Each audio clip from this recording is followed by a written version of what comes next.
watu wa kudhibiti na kupambana na madawa ya kulevya katika mkanda ya kaskazini wamekuja kwenye kata ya Ngarenaro kuongea na viongozi wote wa mitaa, mabalozi, wajumbe wa serikali za mitaa, wenye viti, watendaji wetu wa kata, lakini na walimu katika shule zetu kwenye kata. Wamekuja kutoa elimu dhidi ya madawa ya kulevya, sababu za madawa ya kulevya, lakini pia na madhara yake. Kwa hiyo nadhani baada ya semina hii wa viongozi wetu wote kwenye level ya kata na level ya mitaa, tutaingia mtaani kuongea na vijana wetu namna kuepuka madawa ya kulevya na namna kuweza kupambana na madawa haya, lakini pia kutoa elimu kwenye jamii kwa ujumla, ni namna gani tunaweza kusaidia jamii yetu, vijana wetu katika malezi na namna kuepuka madawa ya kulevya. Siku ya mwisho taifa leo na watu wenye nguvu wa kuweza kuzalisha na kupiga hatua kimaendeleo. Kwa hiyo ninawapongeza sana watu wa mamlaka hii kwa kazi kubwa wanayofanya, na nimeshikia elimu ilivyokuwa nzuri na watu wetu wametulia, na naamini kwamba taasisi zote zikiungana na walimu wetu, wenye vitu wa mitaa, watendaji wa mitaa na si madiwani wote katika jiji letu la Arusha, tukikataa jambo hili kwa dhati, itapungua na itaisha kabisa, na hatimaye taifa litapiga hatua kubwa. Mimi naitwa Sara Ndaba, ni afisa ustawi wa jamii kutoka Mamlaka ya Kudhibiti na Kupambana na Dawa za Kulevya Kanda ya Kaskazini. Taasisi hii iliundwa mwaka 2015 kwa sheria namba 5, lakini baadaye ilifanywa marekebisho mwaka 2019 ikawa sheria namba 95. Mamlaka inasimamia mikakati mikuu minne ndio tunayoifanyia kazi. Mkakati namba 1 ni kuzuia usambazaji na uzalishaji wa dawa za kulevya nchini. Tunazuia dawa zisiingie nchini, lakini zile ambazo zinazalishwa hapa kinyume na sheria, basi tunazuia zisisambazwe na zisiweze kuzalishwa kabisa, ikiwemo bangi na mirungi. Dawa nyingine ambazo zinaingia kutoka nje ni kama heroin, cocaine na skanka na aina nyingine za namna hiyo. Kwa hiyo sisi kazi yetu pale ni kuzuia mipakani dawa zisiingie, lakini pia kufanya harakati ndani ya nchi, kufanya operation ndani ya nchi kwa ajili ya kuondoa dawa za kulevya na kuhakikisha kabisa kwamba dawa za kulevya hamna. Kanda ya Kaskazini tumefika Septemba 2023. Tulipofika tulijua kwamba kuna cha Arusha, na ndio ilikuwa wimbo ambao tuliimbiwa na wakuu wetu wakati tunatoka makao makuu. Kwa hiyo tulichokifanya tukasema inawezekana hawa watu, let's assume kwamba hawafahamu kama kulima bangi ni tatizo. Tuamue hivyo sasa, ngoja twende, lakini tunajua kwamba tukawape kwanza elimu.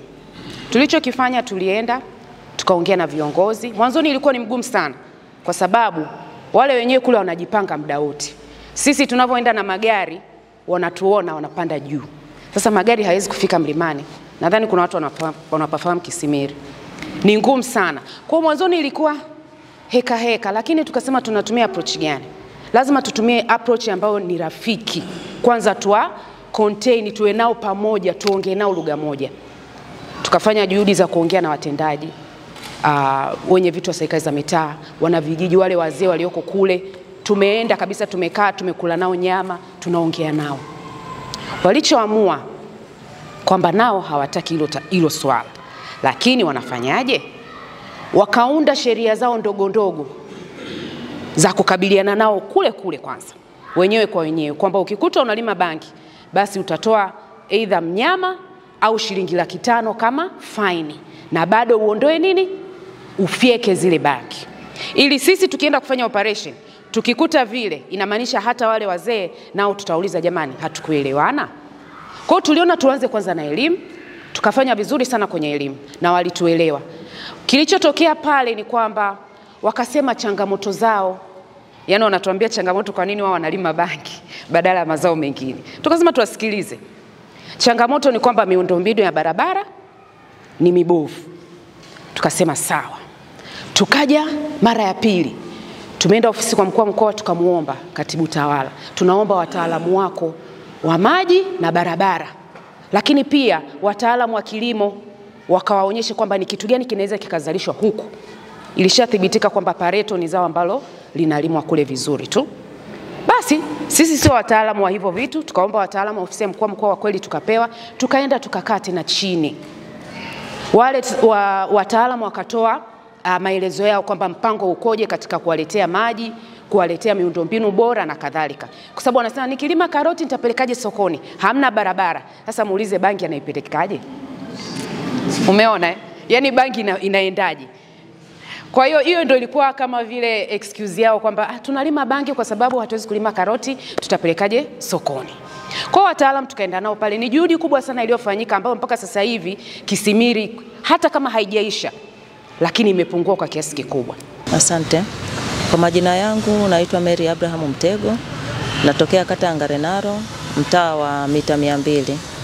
Ni balozi katika mtaa huu.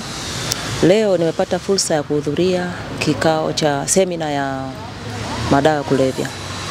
Naamini kutokana na semina hii niliyoipata, nitaenda kufunza jamii na kuelimisha jamii kwa ajili ya kupiga vita madawa ya kulevya.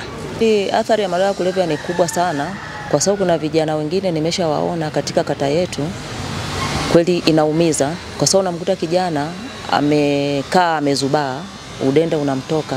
Kwa hiyo kama mimi nikiwa mzazi, ile hali huwa inaniumiza sana. Hawezi kufanya kazi, yani yeye muda wote unamkuta amelala, udenda unamtoka. Kwa hiyo tunapoteza nguvu kazi ya taifa.